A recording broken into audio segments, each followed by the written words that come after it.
काय म्हणायचं? दृष्टी सातत्य. सलग प्रतिमा जर आपल्या डोळ्यासमोर येत राहिली तर त्याचे एक चलचित्र तयार होतं, याला म्हणायचं दृष्टी सातत्य. पुढचा एक नियम आहे ध्वनीचा. ध्वनीचा नियम काय आहे? ध्वनीच्या माध्यमाचा नियम आहे. माध्यमाची लांबी जर कमी असेल तर ध्वनीची तीव्रता कशी असते?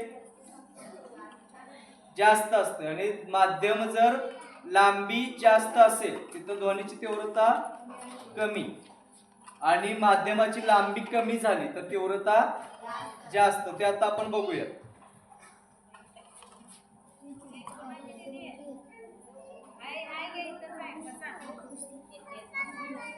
दीदी गेली गल्ला, दीदी गल्ला गेली. बघूयात आपण. आवाजाकडे लक्ष द्यायचं आहे. लक्ष द्यायचं आहे म्हणजे काळजीपूर्वक ऐकायचं आहे.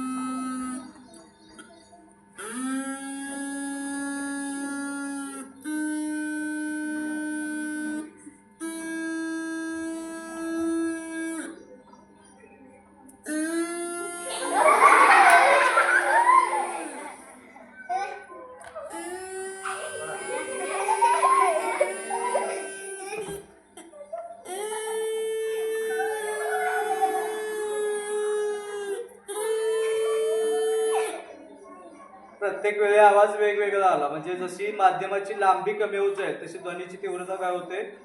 वाढत जाते.